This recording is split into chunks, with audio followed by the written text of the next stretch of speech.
morning I arrived, the very first morning I arrived at Manresa, I was quite anxious walking into a room full of strangers and wondering what to expect. And one of the leaders of the course made a beeline for me, and immediately I relaxed. I remember I couldn't have felt more welcomed by how this person was with me, and clearly they've been trained to listen and to create space for people.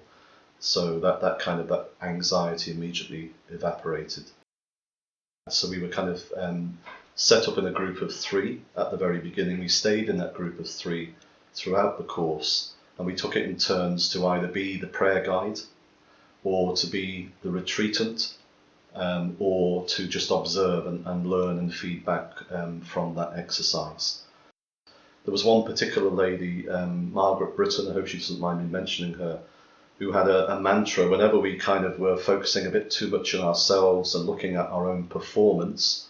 She would remind us that this is all God's work.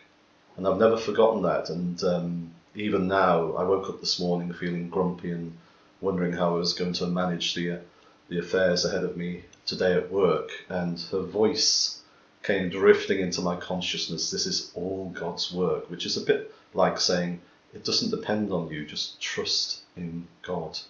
And then that takes the pressure away from you having to perform. So the way it's benefited me, particularly in my own life, is that it's made my prayer, I've always had an Ignatian nature to my prayer, but it's kind of focused that a bit more. It's connected things up for me. I always believe that when you pray, things in your life connect up and make much more sense. And it's taught me that God is present in all people and in all things. So I think what attracts me or appeals to me most about Ignatian prayer is its groundedness, that it is to do with every nook and cranny of everyday life. Through making Ignatian retreats myself over the years and reading the works of people like Gerard Hughes, you come to see that this is a very real spirituality, and you come to get to know a God, and not just a God of surprises who's able to do what sometimes appears to be to move mountains, to do the most remarkable things for you and for others, but you come to know a God who is intimately involved in every kind of woof and warp and in the very kind of fabric of your everyday life and of that of other people. There's this desire then to share it with others. Jeremiah describes it as being like a fire trapped in your bones.